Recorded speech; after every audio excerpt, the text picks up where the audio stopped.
Hello, everyone, and welcome to the Bridging the Gap Roundtable. This virtual event has been organized by the Pathologist and is kindly supported by CubTech. My name is Michael Schubert. I'm the editor of the Pathologist, and I'm joined by an esteemed panel of pathologist assistants, including Megan Picard from the University of Minnesota Physicians mHealth in St. Paul, Minnesota, who will be moderating today's discussion, John Ekman from Penrose St. Francis Health Services, Department of Pathology in Colorado Springs, Colorado, Sarah Garner from Tulane University School of Medicine in New Orleans, Louisiana, Corey Nash from the University of Chicago Medical Center in Chicago, Illinois, and Marissa Spencer from Hartford Hospital in Hartford and the University of New Haven in New Haven, Connecticut. As a reminder, our panelists will be happy to answer any questions you might have at the end of the discussion, but you can submit a question anytime just by clicking the Ask a Question button on your screen. So without further ado, let's get started. Megan, over to you. Thanks, Michael. To start off with, since we're going to be talking a lot about teaching and interacting with residents and pathologists and how all of us work together in the gross room, John, could you explain why is it still important for residents to be really involved in the gross room? Well, gross pathology, this is fundamental pathology. This is what we see in the gross room is kind of what draws people to pathology initially. And I think it's critical for pathologists to master gross pathology, the processes of formulating a sound description, doing quality dissections and examinations, and understanding how the gross room functions and be able to triage a caseload and then also to troubleshoot problems. As a path assistant with some experience, when I have an issue or a problem or a question, I turn to the pathologist. So I depend on them to have a certain level of expertise and be able to make decisions that help us move through a case. To add on to that, gross pathology really is the basis of everything that every resident is going to do. If you're sending out a case and you're looking at microscope slides, you need to understand the gross pathology, because you can look at a microscope slide, but if you don't understand how that contextually looks on the specimen itself, it's kind of all lost.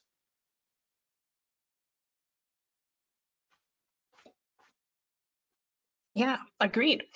And pathologist assistants play a major role in the training, and we interact with residents a lot. Marissa, you've talked some about how you've worked with residents and you've mutually learned from that. Can you speak a little bit more about that experience and what you found really works with building that partnership in the gross room?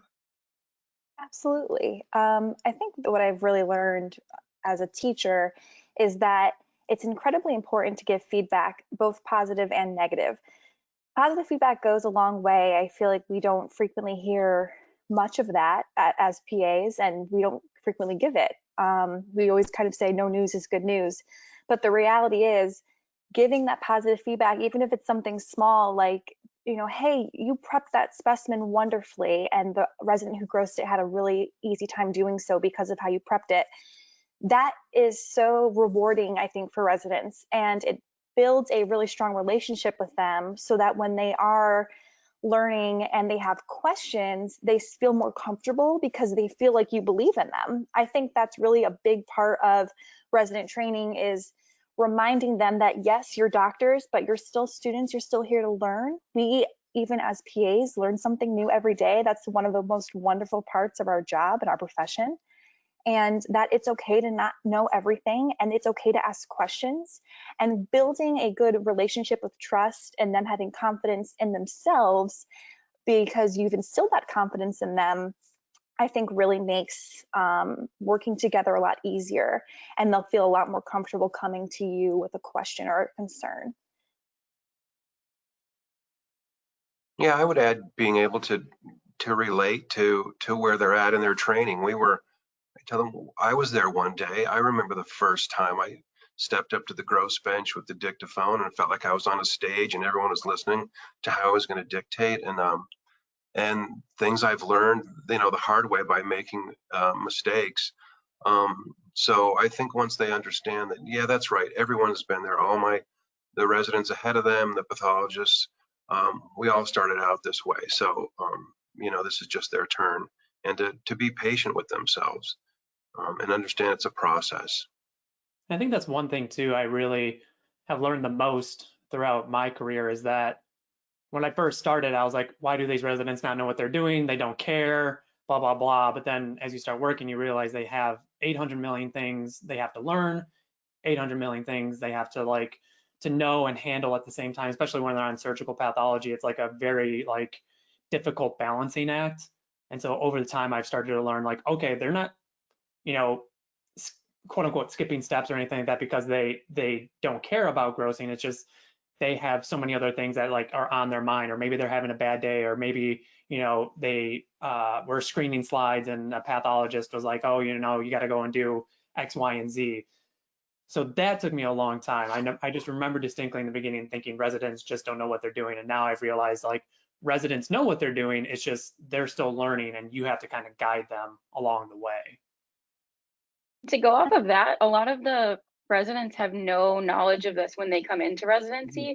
So when we compare that to when we did our clinical rotations in PA school, our whole first year of PA school is designated to learning how to do that stuff before you actually get to the hospital to do it. And so they haven't had that. I mean, you don't learn that in medical school. So it can be difficult at times to put yourself in their shoes because we already had some grossing knowledge before we came in, and they don't necessarily have that at all.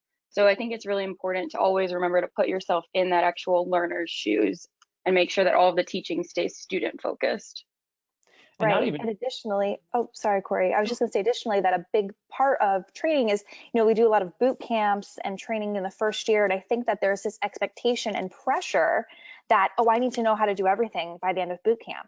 But the reality is, different specimens come in every day. We can't expect residents to learn everything in a 3-month period or however long that learning period is. And we should, as PAs, know that over the next 4 years, yes, they're going to grow and learn and hopefully eventually independently function and not have many questions, but that it's okay for them to have questions. We need to recognize that and be patient, and they need to recognize that that's okay and that there's not anything wrong with asking questions. There should be, of course, developmental growth throughout their 4 years of learning, but the expectation shouldn't be that by the end of boot camp or the end of the first year, they should just know it all and they don't need the PA anymore. I think that's a big misunderstanding and miscommunication that's happening in residency programs because they feel a lot of pressure, they need to know it, and they are feeling insecure if they don't, and they feel they can't come to you because they should know it. And it's, I think, on us to say, hey, it's okay, this takes time. It took us 2 years of all day, everyday learning to become skilled in what we do. So if you can't do it every day, of course it's going to take a little bit more time, and we have to respect that, and they have to acknowledge it and be comfortable with that. Especially if they are on a search, but let's use search path. If they're on search path for a month or two, they leave for 6 months to go do other rotations, and then they come back for another month. We're not expecting you to come back after being gone for 6 months and learning hundreds of things on another rotation for 6 months to come back and be able to pick back up right again. We expect you to come in and ask questions, even if it's a question you've already asked before when you're doing your initial 1 to 2 month rotation. Ask again. I'd rather you ask again than just assume you know the answer to it and then make a mistake. I'd rather you come to me and be like, you know what, hey, I thought it was this, but can you just come over here and confirm it for me? We need to, like you were saying, make sure that residents know it's okay to ask questions. It's even if it's a question you've asked before, or even if you think it's a stupid question, come and ask us. We love to teach, we love to help. That's one of the things that I can pretty much say across the board most pathologist assistants love is to teach. So that's what we're here to do. And it's also good to remember that at the end of the day, there's some sort of strange hierarchy, some places that exist that shouldn't, because the reality is we're all on the same team. We're all here for patient care and providing the best quality care that we can. And by working together as a team and respecting one another's strengths and acknowledging weaknesses if they exist, then we're not compromising care. We're going to enhance the care because we're going to highlight the areas that need improvement and be able to create that improvement with training. And also, ensure that what we're doing is the absolute best that we can do. Then we avoid mistakes. Mistakes are going to happen, and it's okay. That's something that helps us learn and grow. But if we can prevent a mistake by having an open, honest conversation and communicating about different areas that people might need help in, that's really the best thing that we can do. Yeah. Excellent. Thank you. I agree. Communication is huge. And I really like what you were saying, Corey, is that a lot of us learned more about residents as we went in. And I think it works the other way too, that residents have to learn what pathologist assistants are and do. So with that in mind, I wonder if Sarah, you want to start, because you started a program for pathologist assistants, and just talk about a little bit what kind of training goes into becoming a certified pathologist assistant. And then John, if you want to follow up with how continuing education kind of works in the PA world, to kind of give a background of like what we offer as professionals. Yeah, sure. So each PA program is a little bit different, actually. So there are certain standards that every pathologist assistant program has to meet in order to be accredited. And so the underlying core of every program is essentially the same. It's a little bit different, maybe the order that you learn things or how flexible it is, things like that. But overall, I would say all programs, students have to learn anatomy, physiology, histology, embryology, like all of your normal. And then we are specifically trained in pathology. So we'll learn general pathology and systemic pathology, similar to a medical student course. So some of the pathologist assistant programs, you'll take that with the medical students. Other programs, you have a separate one. And as you learn that, you're also learning the anatomic pathology behind everything. So you learn the underlying pathology in order to understand the different diseases and tumors. And then in your surgical pathology class, you learn what all of those look like grossly, how to identify everything based on the gross appearance. And then based on that, you learn what types of surgeries need to be done, what types of specimens you'll get, and then you learn how to gross each of those specimens. And so we are specifically trained in how to identify these things and then how to process the specimen based on that. And then you're also trained in autopsy pathology. So you learn how to do an autopsy typically in a didactic style course. And then you get to actually put that into practice, whether it's through an autopsy lab or autopsy rotations. Each program's a little bit different. But overall, it's kind of similar to a lot of the courses you take in the first 2 years of med school. And then in addition to that, you have a really specific pathology focus. So by the time you get to your clinical rotations, which are typically in second year, although each program differs a little bit, you have all of that background knowledge of the grossing and the autopsy, and you can actually put that into place. So that's like the core of every program. And then one of the things that we implemented at Tulane is we have a couple different flexible parts of the curriculum. So we offer teaching practicum for our students if they would like to learn how to teach. So they can learn how to teach in a clinical setting, like teaching residents.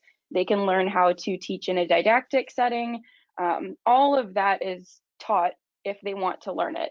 But every program is required to have at least some level of educational methodologies if they're going to be an accredited program. So every PA in every program is trained at least in the bare minimum of teaching in order to prepare them to teach in the gross room, which is really great because a lot of programs don't have that.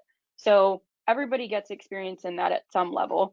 And then in addition to that, some pathologist assistant students will participate in research or other types of opportunities. Some will rotate in additional specialties. So every PA student should be getting surgical pathology and autopsy pathology, but some can also do heme path rotations, cytopath rotations. Some will do extra forensic rotations. So it's really kind of up to the individual programs and students what exactly type of experience they want to get out of it, which is why each PA then graduates and is a little bit unique and has all different roles at their different jobs. Yeah, I must say, as a graduate of one of the NACLS accredited training programs, I came out very well prepared to start my job on day one. So I did not require additional training, just some basic onboarding to where I was, starting my first job. So the training programs do a fabulous job of preparing graduates to come out and enter the field and hit the ground running. So my hat's off to people like you, Sarah, who work so hard to put together a quality training experience. and make us into great professionals. In terms of the continuing education, working in pathology, everyone knows you've got to stay current. Things change, methodologies change. We discover new things. In particular, from our point of view, the cancer staging changes, and it's critical that you keep up with that. So part of our continuing education as ASCP certified pathologist assistants, it's in the US and parts of Canada, we're required to maintain our credential to complete, it's now 60 credit hours per every 3-year period. So those include categories in general pathology, and then I think 15 credits in or advanced pathology, and then a medical ethics credit and a safety credit. So this provides, and you can get these credits from a variety of resources, but in general, you get the general pathology, then the advanced credits are based around cancer staging. So to get one of those credits, you need to have case reviews that specifically address the elements of cancer staging. And then safety is also important for us to have. So combined with those, the requirement to gain those credits, that pretty much helps everyone keep abreast of the field. Then I would speak to the AAPA as far as what that organization offers. It's all path assistant specific education. So some courses you might go to or lectures are kind of an overview, and as a path assistant, some are geared toward pathologists and they're over your head, or there's subtle things that really don't apply to you in the workplace, whereas what's given through the AAPA is practical things for the practicing path assistant. So I see that of great value, and that's something usually attending a conference, I come back to work with something I can use in the lab, and that's highly valuable to me. So even though I got a great education, I'm always surprised at how much I continue to learn by doing continuing education. Absolutely. I think that ties into how we could better ourselves as teachers is by remembering that we are lifelong learners. I mean, yeah, absolutely. We all had wonderful training at our programs and came out competent and confident, and that's wonderful. But because medicine's constantly evolving, like John just said, we need to constantly be able to adapt and evolve too, and learn and stay on top of things. And then by recognizing that we can continue to improve, I think that makes it easier for us to be teachers, because we'll say, okay, you know what, we're lifelong learners and so are these individuals. And while we're learning these new concepts, it helps us to remember them and learn them to teach them. So, teaching is not just about helping that resident learn so that they can work independently and provide quality care. It also helps instill the new knowledge you just learned, because the best way to learn something is to be able to tell it to somebody else. I know Sarah, definitely, that's her number one thing. And I say that all the time, that it's true. The best way to learn something and have it really stick with you is to be able to tell somebody else and teach somebody else that material. So by us continuing our education, by attending these conferences and lectures and staying on top of what's critical for staging and grading and what we need to do in the gross room, we actually are improving our skill set as teachers too, and then helping the residents even further than we originally anticipated that we could. And I think that's something that we need to instill in our pathologist assistant students and in our residents, is that skill of lifelong learning. So when teaching, it's important to not just, regurgitate a bunch of information at them, but instead help them to learn how to understand things and how to take information and consolidate that and figure it out on their own, and have them perhaps explain it back to you. Because as Marissa was saying, one of the best ways to learn something is to be able to teach it or explain it. And you can't just, take all that information and put it in somebody's brain. They have to be able to take that with them the rest of their life. So one of our roles as pathologist assistants is to help people develop those lifelong learning skills so that they can do continuing education. That's Right, one of the one things. Go ahead. Go ahead, Corey. No, go ahead. No, I was going to just mention, that's one of the things I love is when a resident asks me a question, right in the moment, I don't know the answer to. Because I mean, over the years, you get asked questions you never thought you would ever get asked questions to. Sometimes you get asked questions, you're like, okay, I've heard this a million times. Here's my answer. I know what it is. But sometimes I ask you a question, you're like, I never even thought about that. And so those are the ones I like the most, because I've learned over the time that with being a lifelong learner, sometimes you just don't know the answer. And it's okay to say, like, I don't know, and then let's look it up together, or I'll look it up, or you look it up, and we can kind of share information back and forth. And I mean, that's a great thing with working with residents, is they can explain a lot of what's happening on the microscopy side. You can explain a lot of what's happening on the grossing side, and then you can kind of bring it together. Because I know I don't get too much exposure to the microscopy side unless I like force myself onto it. So when I have the residents that are willing to take time to show me what they're looking at, or there's a really interesting case, and like, oh, here's what it is that you're showing me, like that's incredibly, incredibly helpful for me. And something else that I've learned over the years too, to kind of go off of that, Corey, and off of what Sarah just said, is that when we're teaching, it's easy to just tell somebody what to say and do. And I noticed that was something I did in the past, and that's something I see a lot of PAs do now. It's just quick and easy to be like, okay, say this, do this, blah, blah, blah, blah.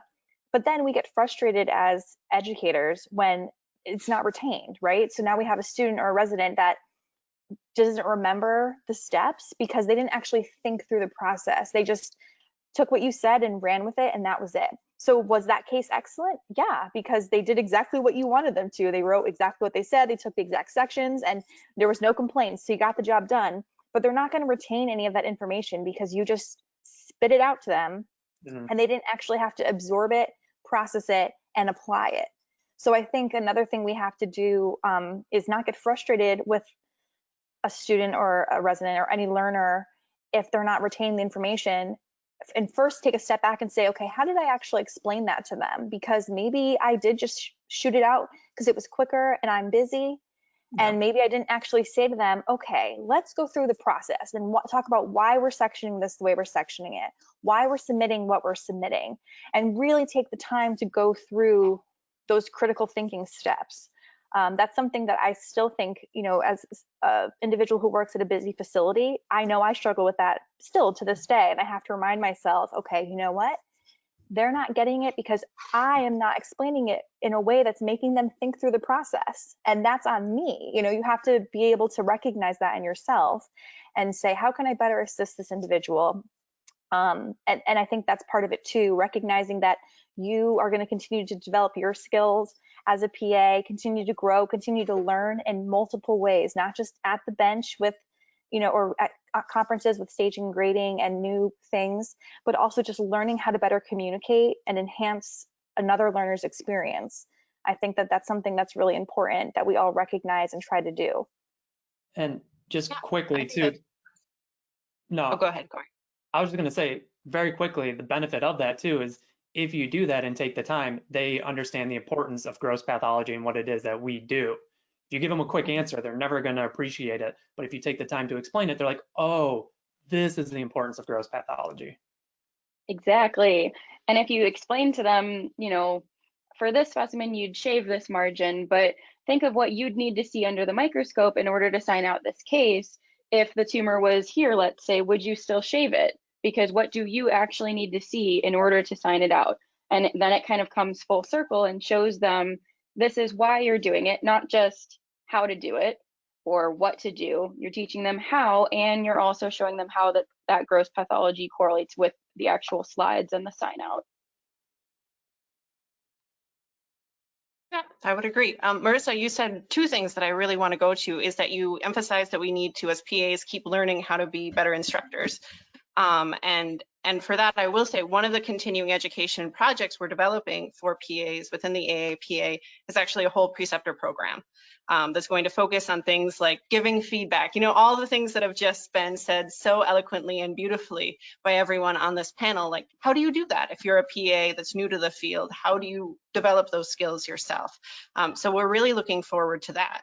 And the other thing you mentioned is you mentioned that PAs teach, but for most of us that teach, we're still full-time PAs on top of that. So I wonder if anyone wants to start and really talk about how do you balance workload. So you're being a good instructor, you're helping the residents, but you're also getting specimens through and managing that workload and turnaround time. Does anyone want to? It's a really easy, quick question. If anyone Yeah, wants yeah, to jump into it first. I mean, I have to be honest and give a shout out. I have a really amazing team of PAs. I don't know if they're listening, but if they are, we work together really well and recognize when we need help. And you know, we have like 2 different areas that we work in, and it's not separate. Like this is black and white, and you do this and I do that. If I'm busy helping someone, someone else will help me finish what I'm working on, or vice versa. And that's so important. And I think just recognizing that we are a team, everybody in the gross room, from lab assistants, techs, pathologists, residents, PAs, I mean, everyone that's there, we are all here together to work together to provide patient care. So maintaining a strong work environment and a positive work environment is, I think, so important. And I know that's easier said than done. We all get frustrated and overwhelmed. And I know I personally even struggle with that, trying to, remember why we even got into this field in the first place, I think is so important. It really, sit back and say, I know we're not patient facing, but what we're doing is critical for patient care. And it's rewarding and fulfilling when you think about it like that. We're kind of these unsung or unseen heroes in a sense. And having that in your head and being in that headspace, I think helps us take the time and make the effort to develop residents and students as grossers and help them along their way through their training.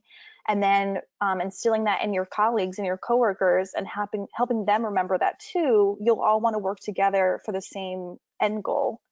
I think that's what's really important. Well, I'm still trying to figure out how to solve that puzzle, Megan. Thankfully we have a new PA on staff, so that's helped immensely in allowing extra time both for the 2 of us PAs and the residents to take a little more time to go through certain cases. But essentially, when we have new residents, I try to set time aside for the resident to take time and go through a specimen and not feel pressured on the growing pile of cases behind us on the table. And then I just simply work more and longer. With the help of our second PA, though, that's been reduced to a point. But it just takes time to train people, and you have to allow them the time to learn and to work on something. You can't say, here's your colon cancer. I know you haven't done one before and we've gone over it, so hurry up and do that because we've got other things to do. That's just not the way to do it. So in my environment, we just simply work a little bit longer and harder and get it done. And then once we've trained the residents, and our reward is that they're now more productive, and then the pressure's off to an extent. And I think too, a lot of it comes down to talking to your hospital administrators and making sure they understand the importance of what it is that you do. Because most hospitals, they want the least amount of people to do the most amount of work to try and save money. But obviously we do more than just gross, we do teaching and stuff as well.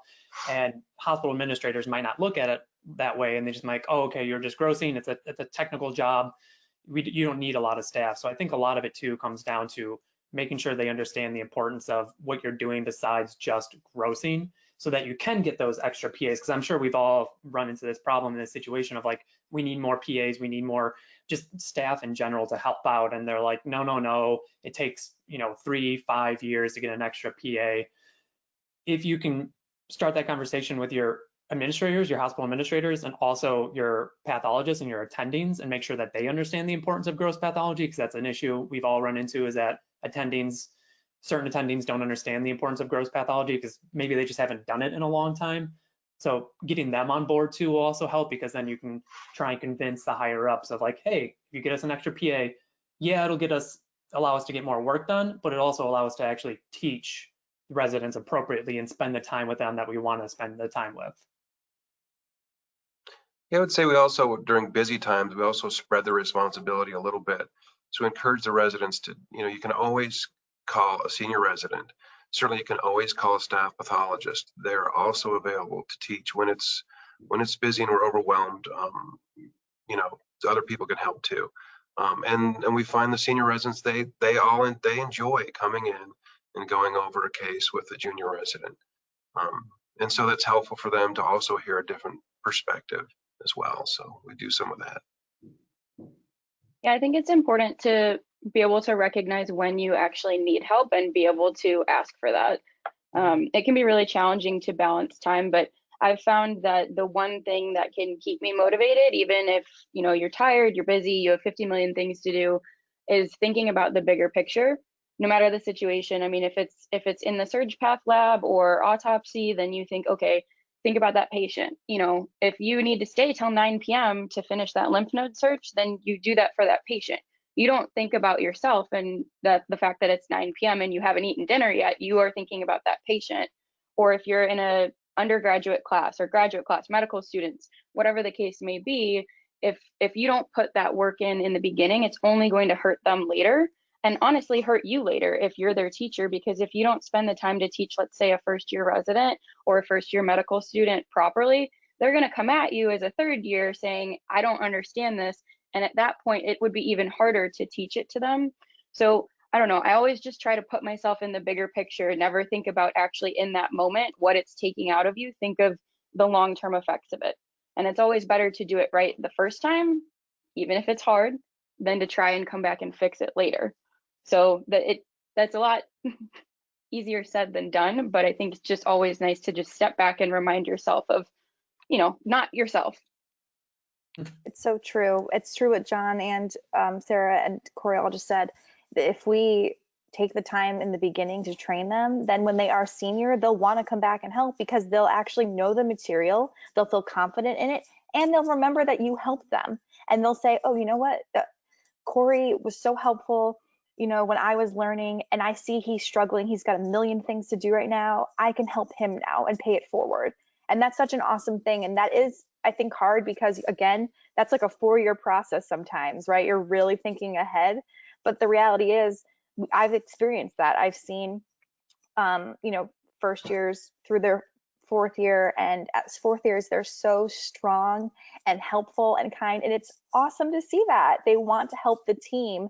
And I think a big part of that is because they remember what it was like to be brand new and that we helped them. So I think, in times of frustration, try to think ahead and use the resources around you, even if they're limited.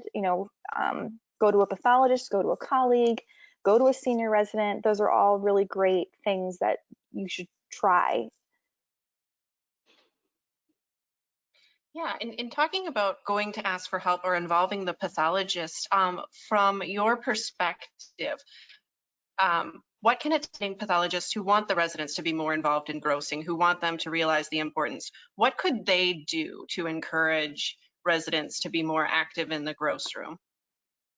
They can take the initiative themselves. I mean, they can come over and not necessarily gross, but come over and show the anatomy, show over like, okay, these are the kind of sections I want. This is what I'm looking for. We have some of our pathologists that are really hands-on. We have one specific head and neck pathologist that comes over for essentially like every larynx, every mandible, any kind of like complicated head and neck specimen. She comes over and is hands-on, and she shows the anatomy, how it relates to the body. Here's the tumor, here it is to the margin. These are the sections that I want.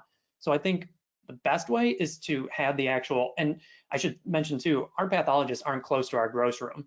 We opened up a new hospital a couple of years ago, and the pathologist offices are still in the old hospital. So to walk over, it's a good 15, maybe 20-minute walk. So you have to walk 15, 20 minutes, teach something that maybe is only going to take 10 or 15 minutes, and then walk 15 or 20 minutes back. So is it worth it? For a lot of people, it's not, but this pathologist does it. But if you show, and the residents also have to make that walk every single day. So if the pathologist takes the time to like show like, hey, let's go over and see this specimen, that'll translate down to the residents themselves as well. And I think sometimes the pathologists, once they haven't been in the gross room for that long, because maybe they're at an institution where the gross room is in a whole separate building, like Corey was saying, or maybe it's not close enough where they can go visit. So even if maybe they don't feel comfortable going to the gross room or can't go to the gross room, they can at least, when they're talking about how to sign out a case, emphasize the importance of the gross and ask the resident, what did you see grossly? And how does that correlate with what we're seeing now? Because I feel like sometimes the residents think when we finish residency, we won't have to be in the gross room. We won't have to understand this stuff anymore. And so I think any attending pathologist who's responsible for teaching, if they just emphasize in general the importance of understanding the gross, that even just that could help infinitely. Yeah, I would echo that. If the staff pathologist, just as an example, visit the gross room, take an interest in what's going on in there and in particular cases and be involved at times, I think that sets a good example. I think residents look to staff pathologists to see, well, this is what I'm going to be like in the workplace, and then they notice, oh, the pathologists never come in the gross room and they absolutely don't gross. Then I think that kind of lends to the attitude of like, okay, this is something I may not do down the road, so I just have to get through it. On the other hand, if they see the pathologist engaged and in there and taking active interest, then I think that'll definitely help change their attitude a bit. I also think how the pathologists interact with their pathologist assistants is just as important as, you know, how they interact with grossing in general, because having a good relationship with your PAs as an attending and being able to trust us and our work allows the resident to then see, oh, okay, the pathologist trusts this individual to handle this specimen. I can trust them to teach me and show me. They know what's going on here, and that helps everyone's relationship get stronger.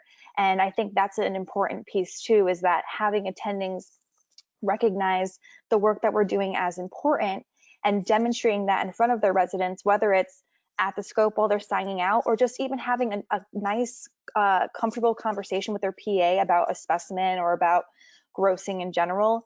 That helps build a strong relationship between all members of the team, because they see, the residents see that the attendings trust our judgment and our work.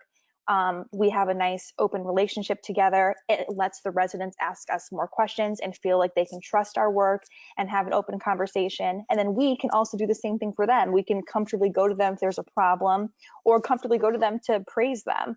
I think those are all really important parts of the puzzle too, that people might not recognize right away as being critical for workflow and a work environment. And also just to add on to that, I was going to say too, it's not necessarily the attending's fault that they don't want to gross. Attendings are obviously just really busy with, like, there's that deficiency of pathologists out there. There's not many med students that are going into pathology residency. Number of specimens are increasing ever since the Affordable Care Act.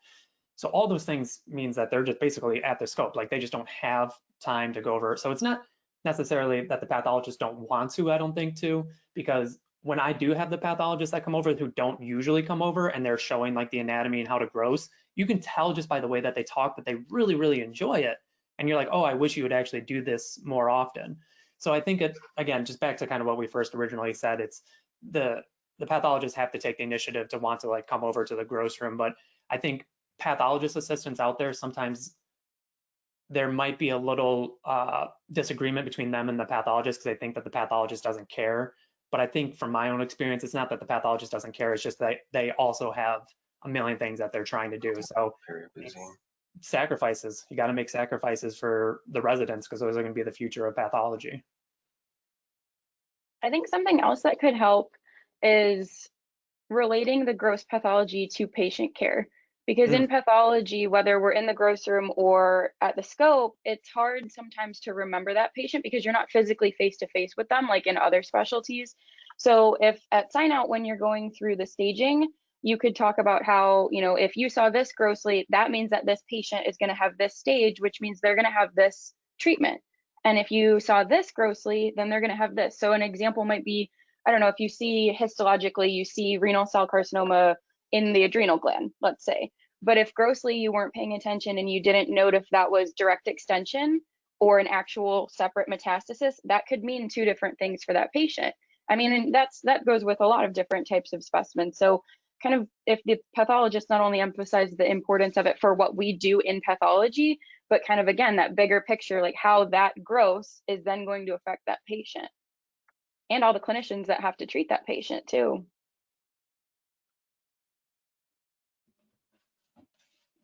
Yeah, definitely agreed.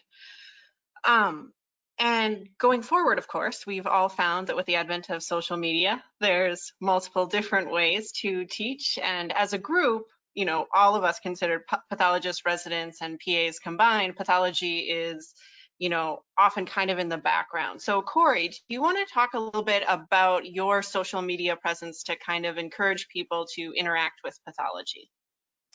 Yeah, I mean, social media has been fantastic. One thing I've kind of realized over time is that there's a lot more people on there than you think. So I think a lot of people don't get onto social media, whether it's Facebook or whether it's Instagram or Twitter. They don't get onto it because I know I originally didn't think that there was going to be too many people on there. But then once I got on there, I realized how big the community is, and it's only made me better. I mean, a perfect example is actually a case just yesterday that I shared, because it was something I've never seen before. It was an appendix that the person opened, and it had like all these little like yellow pearls in the appendix. And when I first saw that, I'm like, I have no idea what the hell this is. I've never seen that before. If we had that in my gross room and a resident asked me, I'd been like, I have no idea. But then I read the comments and people are like, oh, this is myxoglobulosis. What is that? I've never heard of that. Sure enough, you look it up, it's myxoglobulosis. If you're listening to this and you don't know what it is, check it out. It's a rare form of a mucocele, but it's a perfect example of now going forward. I might never see that ever in my own practice, but if I do ever see it while I'm working, now I can tell the pathologist or the resident or whoever, like, this is myxoglobulosis. And so maybe all I can tell them is the name of it, but at least they have an idea of like where to go from there. So social media is great for just expanding your own knowledge.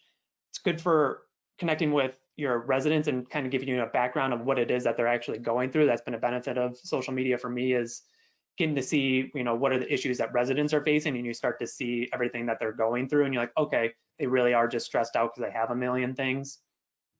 And then I think it also just provides a great like networking. I've met so many people on there, or now when I go to like conferences and I go to an AACP conference, before I wouldn't know anybody there, but now I see them and I'm like, oh, I know this person, this person, this person. Some of them will come up to me and talk to me, and it's like, it's this great community, and now people reach out and they want to like work on projects and everything like that. So it seems weird that social media is like the way that pathology is going, but it's not even just the way that pathology is going, it's the way that medicine is going. And I think it's really going to be where a lot of people turn to when they're trying to advance their career, because you get that like instantaneous response from everybody on there, and they might tell you you're wrong, they might tell you you're right, but regardless, you get that instant like peer review feedback. It's been incredibly helpful for me. So I would highly suggest that anybody who's interested in getting on social media to just take that plunge. And then one last thing with that is take the plunge and just know you're gonna make mistakes. You're gonna say something wrong. You're gonna label something that it's no longer labeled as. I can't tell you how many times I've labeled a tumor or a disease as blah, blah, blah. And then somebody's like, oh, the WHO now calls it this. Happens all the time. It's just a great way for yourself to kind of learn and pass that on to your residents. And again, the myxoglobulosis, now I know in the future what the hell that thing is. Me too. Yeah, it's a crazy, oh, it's so crazy. Sorry. Yeah, I think, yeah, social media, I was amazed at the pathology community, particularly on Twitter, when I discovered that several years ago. I feel like I was like an early adapter to some extent with social media, having started a Yahoo message board group for path assistants a long time ago, and you know, before Facebook came around, and then seeing where it's kind of gone since then. And then as PAs kind of taking an interest in from what our point of view would be ethical and wise to post or not post on social media. You know, microscopic images are one thing, but certainly gross images are another thing. So it's been very helpful to read from those in the know on social media about ways to be thoughtful in posting these kind of images, de-identifying, you know, omitting the location, the gender, history like that that's unnecessary, where you just want to show an entity for educational purposes. So I think that's been very helpful to learn that. And then myself, I tried to convey that to other PAs so that they feel comfortable sharing some of the incredible specimens we come across. And that's what I've seen on social media are examples of some would have never laid eyes on if it weren't for social media. And just like Corey said, now you see one entity, now you'll recognize that if that comes across your bench one day. And it's just fun to share some of the amazing cases we come across. But it's also really critical to be sensitive to patient privacy and also do that under the blessings of the institution where you work. So that's partly why I'm kind of in the background with social media, is more sensitive to my particular institution. But I cheer you on, Corey, those who are very active. So it's all very good stuff, and I'd encourage others to get involved, and particularly take a look at the Twitter pathology community. Fantastic. I agree that it's really great for networking, but I also want to point out it's really great to network with your students. So I can't tell you how many times I get messages from previous students that I now get to still interact with kind of regularly. Like I can see them liking my posts or commenting on my posts, and they'll message me. Like just this week, I had 4 different messages from students that I've had that are now all over the country at other different institutions, whether it's for school or work. And it's really amazing to watch them grow and watch their knowledge on the posts, or to just get a message saying like, oh, I didn't understand this and now I do because you said XYZ. And then furthermore, you can also interact with your students outside of class, which is really just awesome. Because I mean, if you think 20 years ago, you really like saw your students in class, and now I can go give a lecture and then later that day I'm like, oh my gosh, that reminds me of this, or I'll go give a lecture and then I'll go to the grocery room and get a case that can kind of help further explain whatever I was talking about. And so if you post that later, then the students get to see it outside of class, which just helps them learn even more. And it gets them to see you more as like a real person instead of just, you know, their teacher. And so there's just so many ways to connect with so many different people. And outside of pathology too, I mean, you get to interact with people of all different specialties. Like I know a lot of surgeons that I've interacted with on social media, and that not only advocates for the pathology professions, but it can help kind of grow each other. So the surgeons are giving specimens to us and then we are processing their specimens. So I think that communication is really important. So just the networking in general, it's just amazing. It's not even just about that too, but a big part of our job, I think, and about being involved in social media is educating the public. I mean, my family for years, and they used to tease me, I used to make a PowerPoint presentation when I was in PA school that I'd sent to them about what it is that we do and why we're doing it and why it's important. And like really, I did that, and that's embarrassing, but you know, that was helpful. You know, that was before kind of what's happening now with Sarah and Corey. What they're doing is so amazing because patients don't know about the field of pathology. They have no idea what's happening with their specimens once they are taken out of them. And I think that social media really is educating people about our profession and helping them be a better advocate for their own care, recognizing what's going to happen to them because of the steps we're taking. I think that that's really, really important. So it's not just about educating residents and students or building relationships with your colleagues. It's also just about helping people without the knowledge that we have better understand their body, what they're going through, their experience, what type of care they're going to expect, and what they deserve to get. I think it's a really great way to have an open conversation with people that we normally wouldn't, because we don't see our patients. And that's a great way to have a conversation without, you know, violating HIPAA, because it's not directly related to them necessarily, but maybe someone went through that. You know, maybe somebody had that type of procedure done and, oh, it's making sense to them now why they had this, that, and the other happen afterwards or before because of the care that we helped give in pathology. Definitely. I think it's so helpful for the public to understand what exactly goes on behind the scenes and what happens to their specimen when it's removed from their body or their loved one's body. And also by educating the public, we can draw in people that might be interested in pathology, but if they don't know about it, they don't know that they're interested. When we interviewed our first cohort of students for the pathologist assistant program here, I want to say about 90 to 95% of them had heard about it from social media or heard about our specific program from Instagram or Twitter. And so I think it's important to educate the public so that they can understand, but also to help address the workforce shortage in pathology. Yeah. Absolutely. And actually, to add to that, Sarah, quickly, because we talked about it a little bit with our education, part of my program where I graduated, we did have pathology with the second year medical students. And I remember, taking that course and thinking, this is really not what we are doing. There really wasn't much growth. And I think that's part of why there's a lack of interest sometimes, is that that's really cool. And having it on social media, I think, drives more attention to our fields of work and gets more people interested in our fields of work as both pathologists and pathologist assistants. The more that we are out there showing the world what it is that we're doing, the more interest we're going to have, and that does help the workforce overall, because no one's really talking about the growth room and what's happening there. And we should all be loud and proud and talk about it, and not be embarrassed to do so. Yeah, I think that's important. And I think the other place that, there's sometimes a lack of connection is with like the clinical labs and people coming from that. So I know a couple of you have a background in clinical labs. So I wonder if you want to touch briefly on that. Yeah, I was actually just wanting to mention something kind of similar to that in regards to social media, because my undergrad training was as a med tech. Back then it was CLS, now MLS, but I remember when I first started getting on Twitter, the one that got me on Twitter is Kamran. And if you're listening, Kamran, hi.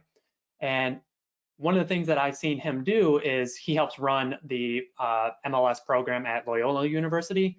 And he uses social media for his clinical laboratory science students. He uses it for his residents, and he incorporates that in part of their like homework, is go on to like social media and either post about a case or talk about a case.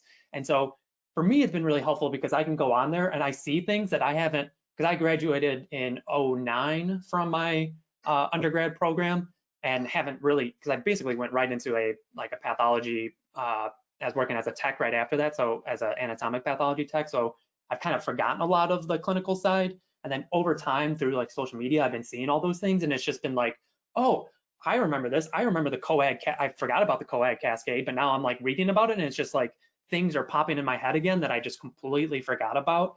And it's great for me to like be able to like correlate some of like the laboratory, coag, micro, heme findings with the actual specimen itself. So for me, it's kind of just come like full circle.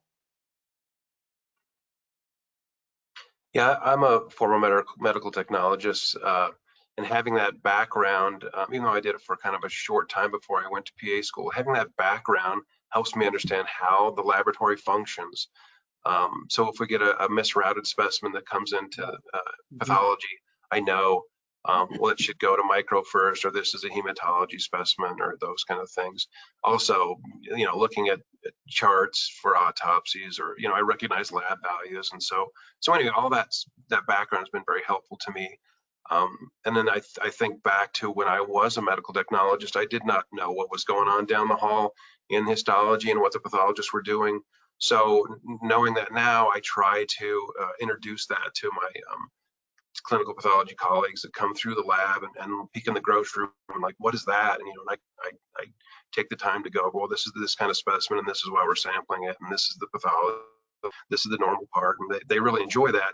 And I have taken some time to do more of a kind of a lunch and learn type lecture where I just went over how we determine pathologic staging for cancers, and then that opened their eyes to that kind of process and just kind of broadened their view of pathology, and it was fun and easy to do. Yeah, I was kind of surprised too. I mean, I guess I shouldn't be surprised, but I've noticed sometimes where I'll be with like a PA, they were updating something in our clinical lab, so they needed people to come down and like take phone calls and stuff. And so doctors would be calling in asking about results, and like I could actually like read the results because to some extent from what I could remember, but I remember my PA colleagues being like, oh, what does this mean? What does this mean? What does this mean? And so I think it'd be really helpful for PAs as well who are not prior med techs to get more involved with that, to try and learn that side of it, because you'd be surprised how many times, even as something as simple as like getting a specimen that's not for you, like you get a vacutainer and you're like, oh, okay, I know this light blue goes to coag, so you send it off to coag. But for pathologist assistant, it's helpful because then you can see like, okay, you know, if I'm reading this chart and this person's mentioning blah, blah, blah, I can actually understand what it is that they're talking about. So I would highly suggest for people, and I'm not saying this as just like a former med tech, but it just, in general, I think it'd be helpful for your profession and career in general, just to learn a little bit more about the clinical side, because then you can get the whole overview of pathology and not just surgical pathology or autopsy pathology. Yeah, I completely agree. And in the last 5 minutes here, I just wanted to give everyone a chance to make kind of a closing statement, anything you didn't get to say that you wanted to put in, or what you just think in general is the most helpful or one of the most helpful things to kind of close this, to bridge this gap between all the different moving parts in pathology. So we could go down the line if you want, starting at Corey. Yeah, sure. I mean, I guess my main thing is going off of what like everybody has said, Sarah and everybody, is a lot of what we do, we always just have to remember the patient is the end all be all. No matter if we have to stay late, if we have to try and balance 800 things because we're trying to teach a resident and talk to a surgeon, we need to understand that when it comes down to it, it's the the patient that matters the most. So we need to take the time to train our residents, train our attendings on the importance of gross pathology, train each other, and understand that we all love this field. We all want to be in this field for a long time. And from all the pathologist assistants I've met, everybody is very, very passionate.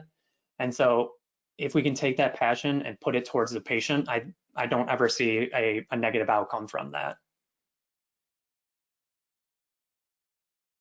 Yeah, Marissa? I couldn't agree more. Oh, sorry, go ahead. You can go ahead, John. Oh, I couldn't agree more. I think I remind myself and the others around me at work and the residents that there's a patient on the other end of every specimen we handle, and it's a privilege to be able to do that kind of the work we do, and that they should treat it like it's their own. When they're all important, from biopsy to cancer resection, and handling them this is patient care and pathology, and no one is above doing that. And you've got to be careful, and you've got to keep your brain functioning while you're grossing. This is not simple, just mindless processing. This is a critical step. If you don't sample the unusual feature or a lesion, it doesn't matter how good a pathologist is, they will never see it. Mm-hmm. So you've really got to be careful and be thoughtful. I just want to first say thank you for giving us the opportunity to talk today. It's been a real pleasure. This is a great group of people, and I feel proud to be able to talk about these things with them and share them with the people who are tuned in listening. And I wanted to go off actually what John just said, which is that we talked a lot about staging in cancer, and that's a big part of what we do, but every specimen is super important. Benign or malignant, small or big, no matter how complex it seems, at the end of the day, that patient went through a lot to have that specimen be put in front of you. You don't know their story or what happened to them, but to them, it was one of the biggest, scariest, most overwhelming days of their life, probably.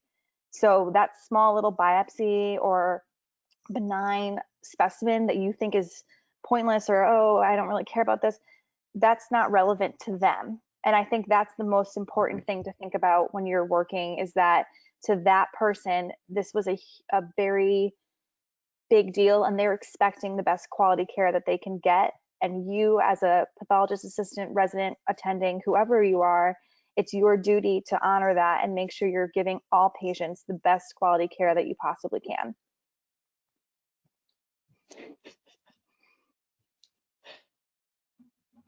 Sarah, did you have a closing statement to add? Well, I have about 50 million, but I'm going to pick two. In addition to what everybody else just said, I think just to remember that when you're in a teaching role, because I feel like we've talked a lot about teaching today, always put yourself in that other person's shoes, because just because one way of teaching has worked for you in the past or with the majority of your learners doesn't mean it's going to fit with somebody else. Everybody is unique, and so it's always important to kind of look at it from their view, put yourself in their shoes. And again, all of that teaching should be the learner-focused teaching. And then the second thing is, remember that pathologist assistants can do a lot more outside of the gross room. I feel like oftentimes we're always focused on the gross room and teaching residents, but pathologist assistants can teach a lot of different people. You can teach in various settings, whether it's in a didactic or a clinical setting. So there are other PAs that teach in a didactic setting, whether it's undergraduate students, graduate students, medical students, whoever. So if you are a pathologist assistant, or if you're thinking about the profession, then keep in mind that there are other options as well. I feel like we've focused on some because we only had an hour, but remember that there's other stuff too. And also, thank you, Megan, for keeping us on track. Yes. Yeah. Thanks so much, No Megan. problem. No problem. Yep, and I'll echo the thank you for having this panel be available to show. I know, like Sarah was saying, we love to get out there and show what our profession does, and we love to answer questions about it. So we really appreciate the pathologists for giving us the opportunity to have this panel be available internationally. So thank you again, Michael, Thank you.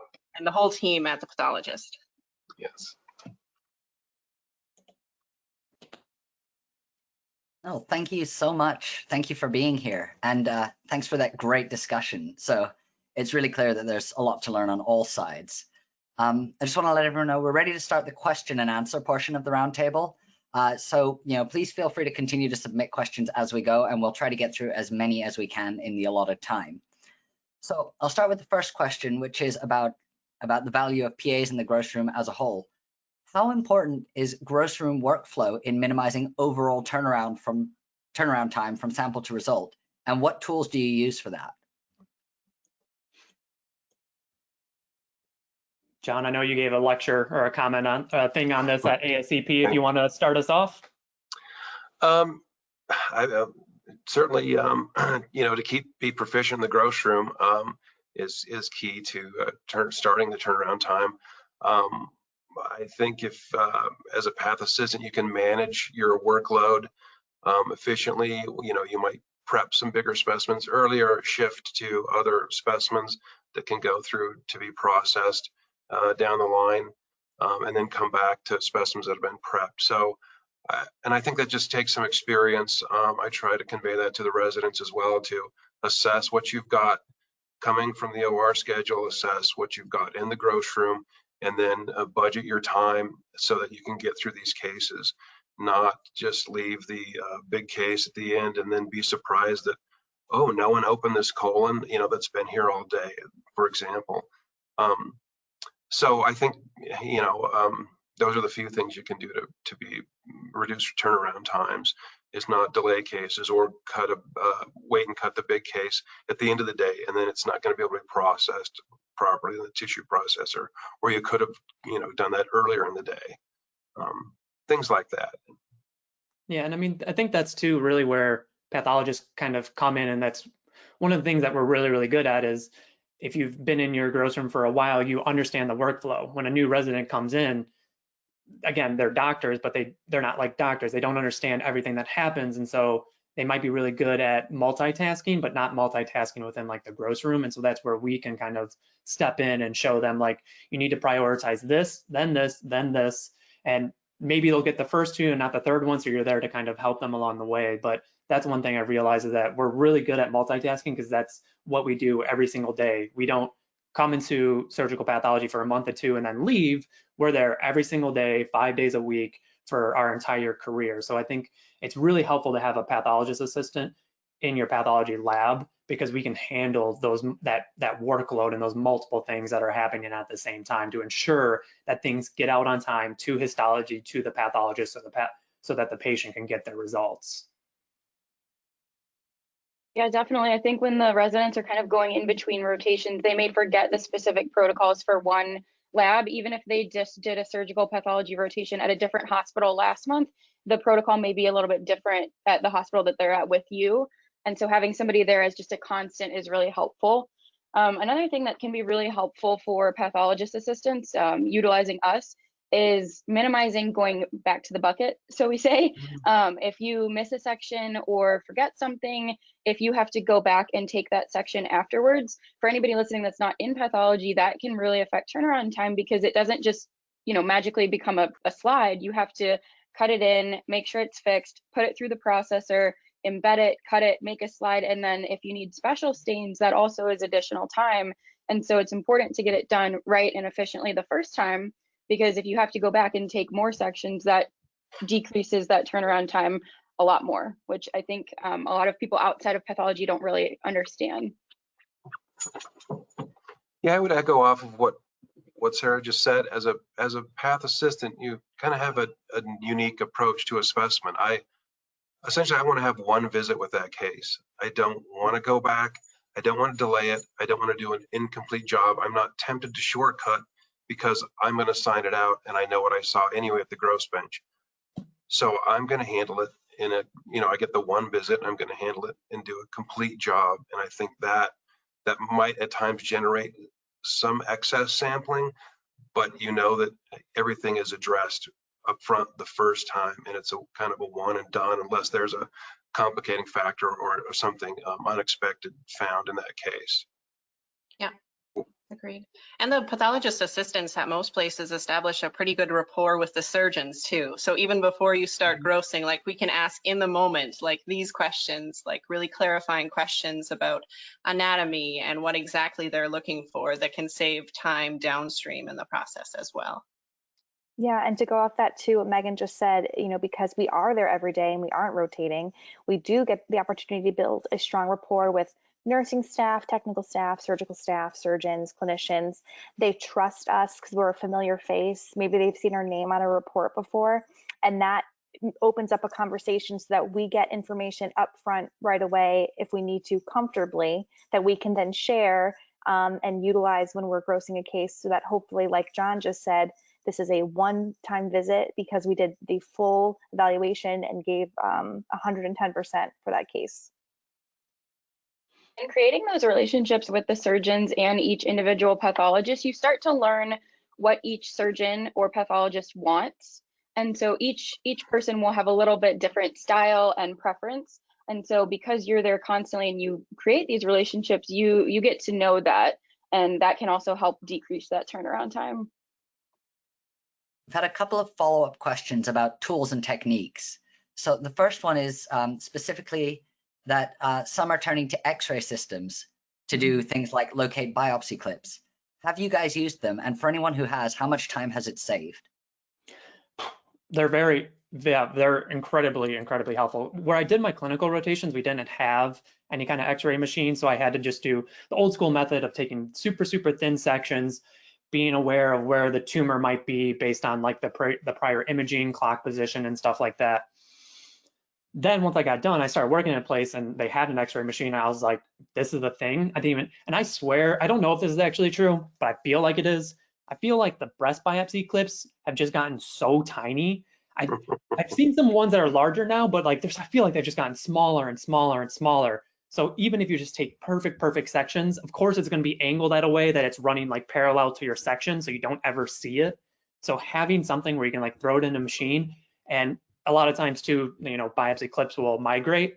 So it might not be next to the tumor, and so you're searching around the tumor, you're trying to find it, and it's not even there. So now it's like, a centimeter, 2 centimeter away. So now you have to go digging for it. Whereas you can just throw it in this like X-ray machine, and you can kind of like flip, if it's like a mastectomy, you can like flip a slice and be like, oh, okay, it's in this slice. It's over here closer to like anterior, especially if the biopsy was originally close to like anterior when they're taking it out.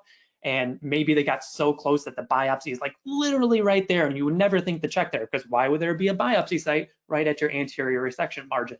But then you throw it in the machine, and next thing you know, instead of searching around for 2 or 3 hours, you have your answer in like 5 minutes. So doesn't defeat the purpose of taking really thin sections. That is like the basis of what we do, but it makes it easier when you can't find it right away, that you can just throw it in there and boom, one and done.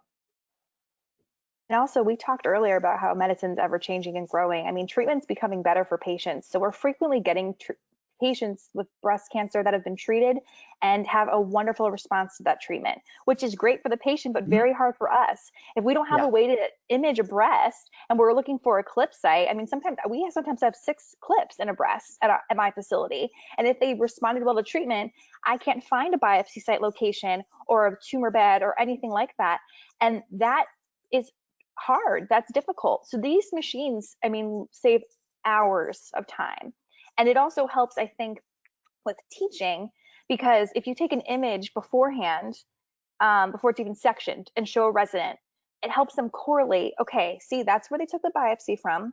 Let's section and see what we see around that area. And it helps them recognize what to look for in regards to what's abnormal and normal, because breast tissue specifically can be very, very different between, person to person. That ratio of fibrous to fatty tissue can vary very significantly. And I've seen students and residents mistake something as a lesion when it's really just dense fibrous tissue. And having a machine like that really helps guide them. It doesn't necessarily give them the right answer right away, but it is a huge time saver and definitely helps with their education and learning and helps us get through the work faster. Great, thank you. Other question, does anyone use productivity indicators for PAs? And whether you do or not, how do you encourage an underachieving PA or grossing tech to increase throughput? Good question. I don't think we use anything that's like a productivity indicator. I guess maybe to some extent we do. We have like a cassette scanning system where we can kind of see like how many people are submitting how many cassettes kind of thing. It's not really a great indicator of like productivity, but I think a lot of it just comes down to having like an open conversation and being communicative between you and your fellow pathologist assistants, and you and your fellow residents, and you and your fellow attendings, and understanding that it's not just about them, it's about the team, it's about your patients that you're going to be treating, that if you are taking time off to not want to like put in as much work as everybody else, that could affect the patient. And I feel like if you have a work environment in which you feel comfortable having those conversations with your fellow colleagues, that makes things a lot easier, instead of like, oh, this person doesn't work hard, I'm just never going to talk to them about it, and then just struggle the rest of my career with it. Whereas you talk to them, might be a little awkward in the beginning, but maybe they'll actually listen to you and you'll start to see them like increase their productivity. Yeah, kind of going off that, I think how you approach the situation is really important, because if you just tell them you're not fast enough, you need to be grossing more or quicker, then that can really be that negative reinforcement. Whereas if you tell them why it's important to go faster, and not necessarily like faster to get more done so that, the lab can make money or something like that. If you say, this patient, if you don't gross this amputation today and there's osteomyelitis at that bone margin, then these are the different things that can happen to that patient. They may need an additional amputation. They may need, whatever, they may get sepsis. I mean, who knows, whatever that specific case is. But again, if you always relate it to that patient, then it's showing that resident or PA student or PA or whoever it is that this is important because it's going to affect somebody's life, not it's important because you need to just be faster because we're paying you money. And I think that can be a really good tool to motivate people, as opposed to just making them feel like they're slow. Productivity can also be related to workflow too. I mean, I'm sure you all have experienced this. If you have a piece of equipment that keeps malfunctioning, that's going to slow you down. Or maybe you have other responsibilities outside of grossing. We talked about how we all do things other than just gross. Maybe you have another responsibility you need to take care of, like loading the pylorus, or you do paperwork, or you do resident training information, things like that.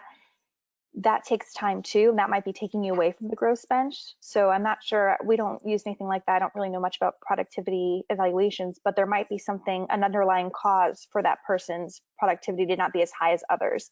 So having an open conversation as to why it's happening would be really beneficial too.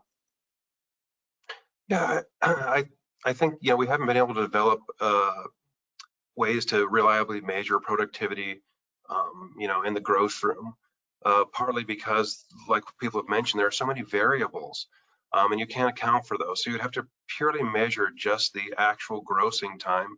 And even if you did that, from specimen to specimen, there are variabilities. So, 10 gallbladders, for example, one may take longer because of the condition it was received in.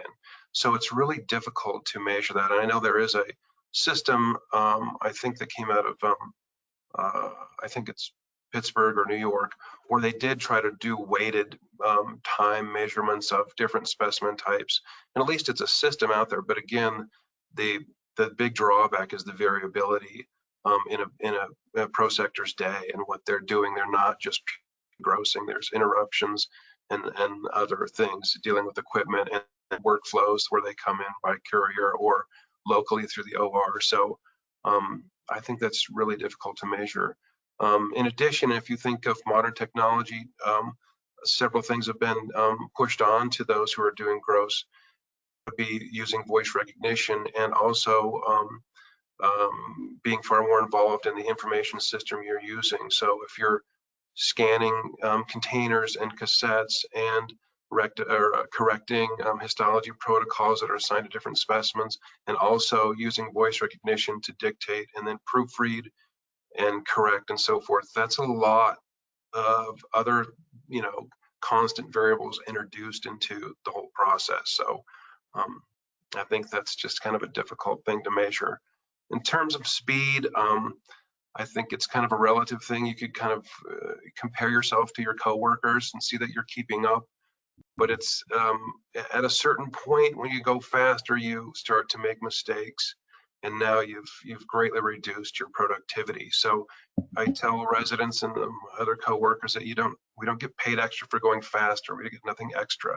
So while it might be impressive to some point that you're going fast, there is a danger zone where you're gonna miss something and go too fast. You can have a nice car, but it doesn't mean you have to drive at 120 miles an hour everywhere you go. Yeah. Keeping And control. I'd say with students too, the one thing we've noticed is when a student is slower, oftentimes it's because they don't understand something about it, or they're spending more time thinking about what they're going to say next. So a lot of it is an opportunity for education too. If someone is going slower doing something than you think they should be, do they really understand every single step and why they're doing it? Or do they have to rack their brains before every single move?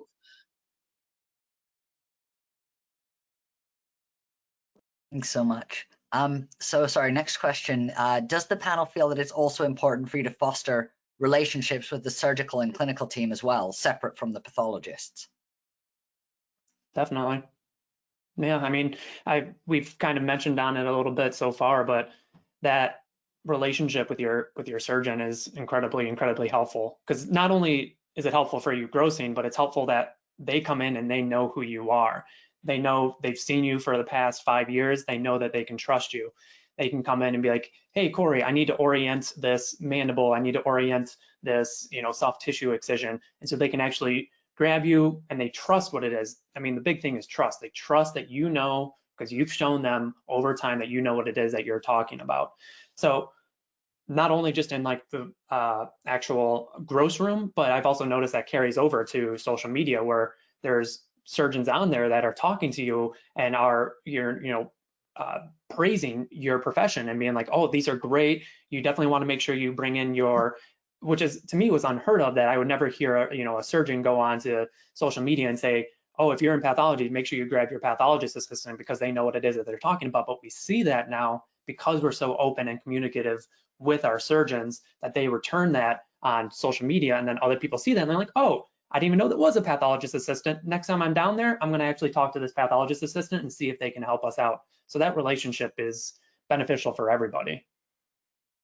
Definitely. It's so important to understand the surgeon's viewpoint and what they need to treat the patient, just as it's important for us to understand the role of histotechs, for example, because what we do, they're taking our sections and making those into slides. And so if we don't understand what histotechs need from us, then we can't better serve them. Same thing if we don't understand what the pathologist needs to determine a stage, we can't submit that.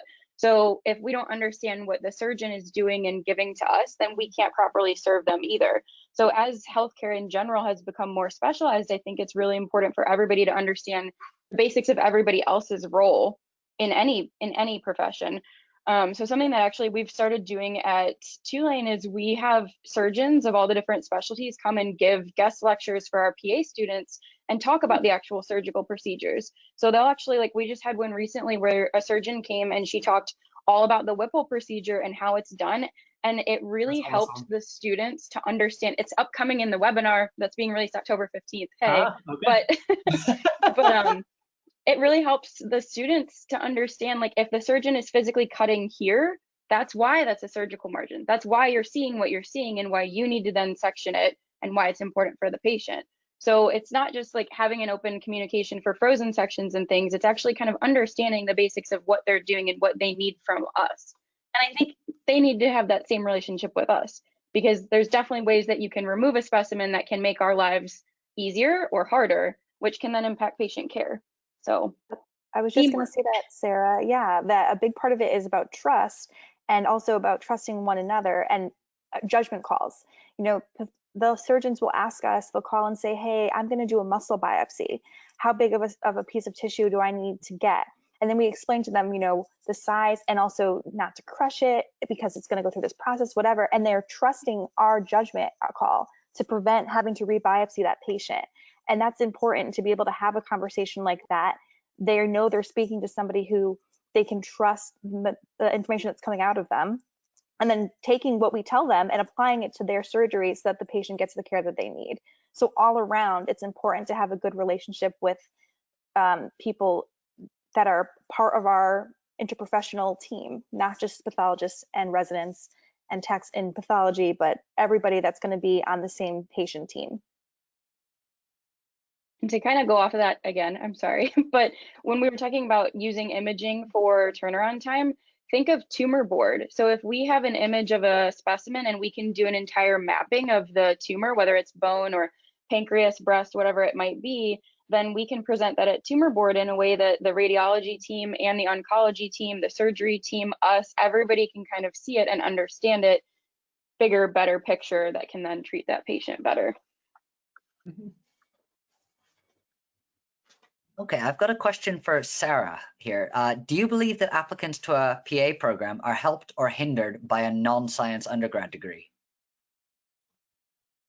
I think it depends what it is. I personally think that it is important to know things other than science and the prereq courses. I would say admire somebody who has, let's say, a dance major, and you had to take all of your dance classes to get that dance degree, but then in addition, you also took all of the prereqs for PA school or medical school or whatever. Like, I have some of my undergrad students ask me this, like, do you think it's weird if I major in dance or this, or should I double major in neuroscience and dance? And my advice is always, you know, do what you want to do, because that's when you're going to do the best. And if you can talk about what your degree is and why you took certain classes and impart that on the admissions committee, then I don't see any problem with it. If anything, I would see it as an advantage because you're more well-rounded. Makes you stand out. So PAs cover a gap between pathologists and histotechnologists. Is there any curriculum that prepares you for that task? I would say a little bit. All of us have to learn about histology. I remember when I was a student, we actually had like a histotech component where we had to embed and cut. And that was something that was very beneficial, because when we put tissue into a cassette, the expectation is that it's going to look exactly like that when it comes out. But it goes through a processor, and things can happen during that time, and tissue might move around. And then when it's done, it might look completely different. Being able to recognize that is really important, and being able to communicate how it should look and what needs to be done with the histotechnologist so that they can properly embed it and the slides created correctly is a critically important part of our job. So that's another area that open communication is really important, and that having in PA school that training, even if it's just a minimal amount, is really beneficial because it helps bridge that gap. Actually, part of the accreditation standards for PA programs, you have to learn a certain amount of histologic techniques. So the way that each program does that is a little bit different. It kind of varies, but yeah, when we were in school, we actually did embed and cut, and we have our students do that too. And I always try to encourage the students to do that on their clinical rotations if they can. And we've actually started encouraging residents to do that as well.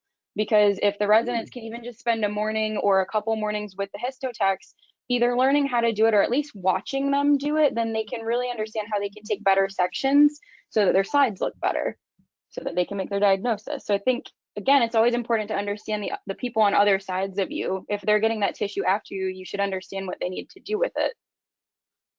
I'm writing Yeah, that we down. had our residents do that this year too. We had them cut like pieces that were too big, or how to staple and then had them cut that. And like, you can tell now when they're cutting something, I'll come over and they'll be like, I can't cut this any bigger because the histotext won't be able to cut it well. So I think it's valuable to have everyone see a little bit of the process. Oh, these are great ideas. I never thought about any of this.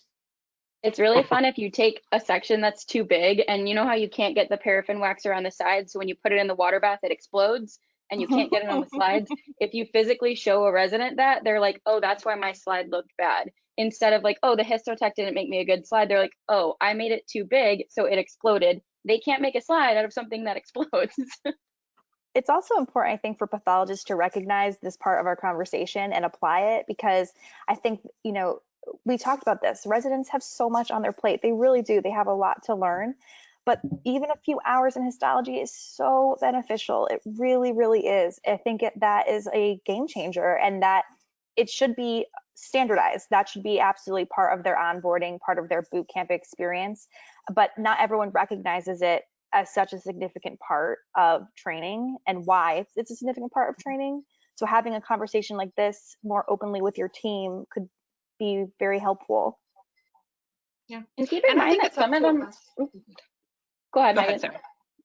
I was just going to say, it's also important when we're like in this between to realize that another thing the pathologist assistants do is can kind of help connect the histotechs. I mean, histotechs are great teachers as well. Histotechs have a lot to teach the residents as well. So it's to make that connections, because they're leaders in the lab too. And then histotechs may become lab managers, and if the pathologists one day are the medical director of a lab, it's important to understand, if you're in charge of people, it's important to understand what each of those individual team members do.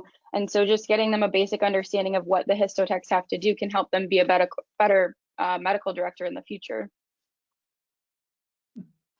Okay, we've got just under 5 minutes left, so I'm going to try and slip a couple more questions in before we finish up. One question is, what would you say is the job description for a PA? And I'll tie another question in with this. What do you think about the professional identity of a PA, and particularly about their classification as physician extenders versus technicians? Only 5 minutes, Michael? I was just going to say the same thing. I think this is a physically impossible question, to be honest, because every single pathologist assistant does something a little bit different depending on their lab needs or that person's individual interests. I mean, they may not even be in the gross room. They may be in research or teaching. So I think it's physically impossible to define a job description of a PA, and that's why it is the best job ever, because you can really make it what you want. Yeah, and in my my piece for the Bridging the Gap article, I did write like what a PA is. And if you look at that article, it's a very lengthy paragraph as to all of the things that we do and we're capable of, and that all of us do every single day. And I think that's a tough question to answer with only 3 minutes remaining. I want you guys to know that the audience are actually sending you their agreement in via the questions too. So good. You're not alone. Well, consider, most path assistants are graduates of a master's degree program. So they're at the master level. So it's not just grossing surgicals. Certainly that might be the primary focus for most, the average positions, but there's a wide variety of what PAs can do and are capable of doing. Most have a prior laboratory background, and then others have varied backgrounds where they can add things from management to IT to technical writing. There's just a variety of ways that the path assistant could be utilized to benefit not only a pathology practice, but also a pathology department. And I think, in terms of our professional identity, I think we kind of suffer the same thing that pathologists do. There's a public kind of misconception or not recognizing what actually we do. Do we do autopsies all day? I still get the comment like, oh, you worked with the deceased today. I'm like, no, that's not what I do every day. So I think we have the same identity kind of crisis that pathologists do, partly because people just don't know what our actual function is. We certainly want to be viewed in the medical community as practitioners in pathology, on par with physician assistants and nurse practitioners. We're not just technicians in the laboratory. We are functioning very independently and at a high level, and we're doing work that's of high responsibility and high liability. And that doesn't come through many other ways other than going through a very stringent training program with a lot of didactic and hands-on training. So, so anyway, yeah, I could go on and on about our professional identity, but I'll let others comment. That was beautifully said. Yeah, I think that a lot of it too has to do with, I mean, we've all had this issue before of somebody asks you, what do you do? Sometimes you might just say a PA, but if you say like, oh, I'm a pathologist assistant, they're like, oh, okay, so you have, you know, an associate's degree or a bachelor's degree, or you're a secretary. They hear the word assistant and they're like, oh, okay, well, obviously you're not somebody that is like a higher up practitioner, you know, akin to the nurse practitioners and the physician's assistants. So I think that's going to be like an ongoing thing that most pathologist assistants are going to have to work towards and work on is trying to find a way to solve that issue, because I think that is something that I can guarantee that almost every pathologist assistant out there has had to deal with. Because I know if you ask a pathologist assistant, they're going to say that I'm more akin to, you know, a physician extender or an advanced practitioner or whatever it is that you want to call us, instead of saying that we're akin to technicians or secretaries or anything like that. So I know a lot of PAs run into this issue, and it's just going to be one of those ongoing things that we're going to be working on. Also, you could remind, sorry, I was just going to say that I think even educating our pathologists and residents as to what our title is and what our training was helps them advocate for us as well. So we're not just standing on our own. I've worked with residents that don't recognize or realize that we're pathologist assistants and not physician assistants, and then explaining to them the difference, explaining to them the training we went through and why our knowledge on pathology is at the level that it is because of our training. That really is beneficial, because then they can go and say to somebody, this is the job they do, this is the work flow that they have, this is their level of training, this is why they are advanced practitioners. So kind of having an open conversation about what it actually is that you are going to school for when you're doing it, and then explaining that comfortably, even if it takes a little bit of time. Actually having a conversation with somebody about your job is going to be beneficial to making it known that you are an advanced practitioner and not a technical role. Okay, we're just about out of time. Sorry, Sarah, go ahead. One of the ways that I've been explaining it lately is a lot of people now in the public have become familiar with physician assistants and feel comfortable going to see a physician assistant, as opposed to maybe previously that wasn't as common. And so the way that I've been phrasing it lately is, we are the ones that are seeing that specimen, and the vast majority of time that pathologist will never physically see that specimen. So just like a physician assistant will go see a patient that the physician that their malpractice insurance is under, they're still treating that patient completely independently, even though they technically fall under that physician. So similar for us, we're the ones seeing that specimen, that extension of that patient. We're the only ones that are seeing it, so we're the ones that are responsible for it. And I think phrasing it like that kind of helps people see what our actual role is there. So we are just about out of time. I'm sorry about that, but I will wrap up with one more really quick question, which is just for people who are interested in becoming pathologist assistants and applying to PA programs, what is your biggest piece of advice? Do your research, talk to people. I mean, not to throw out like the AAPA like this and advertise for them, but like the AAPA is a great resource. If you go to pathassist.org, it literally will have everything that you need to know there, what it is that we do, the programs that are available with links to the programs. To me, that's the immediate like first step. Experience. Yeah, it's so important to have some sort of experience. Get yourself into the gross room. Yes. Even if it's for a day, even if it's at a small institution, get some sort of hands-on experience. Our job is very visual, very hands-on, and it is difficult to explain without experiencing it firsthand. So you really need to have some sort of experience to really understand what it is that we're doing. I would Yeah. agree with that. I would say the experience is probably the most important part, whether it's just getting into shadow, getting a job in the lab, any of that is probably the most important. Like, it doesn't matter if you have a 4.0, if you've never been in the gross room and don't understand what that is, then it doesn't really matter what your grades are. So the AAPA website, shadowing, and also social media, check out any of the PAs or pathologists, pathology residents on social media. Yep, And I would ask for say help. job shadow. Yep, job shadow, spend time with a PA and understand what you're getting into, understand the job market in a realistic way. You may not be able to find a job in the exact location you want to be in. So I think those are things to understand what your role will be years ahead. Eyes wide open. Yeah. As you can see, pathologist assistants are very nice for the most part, and most people are more than willing to help you. So if you need help finding shadowing or just want to ask a couple questions, just reach out to any PA, and then they can put you in contact with other PAs. Especially important to remember in the time of COVID, when maybe you can't get into a hospital to physically shadow, there's a ton of PAs willing to answer your questions virtually as well. That's great. Thank you guys so much. I'm afraid that's all we have time for today, but I really want to thank all of you for your insight and also thank the audience for the great questions. And also, of course, thank you again to our sponsor, CubTech.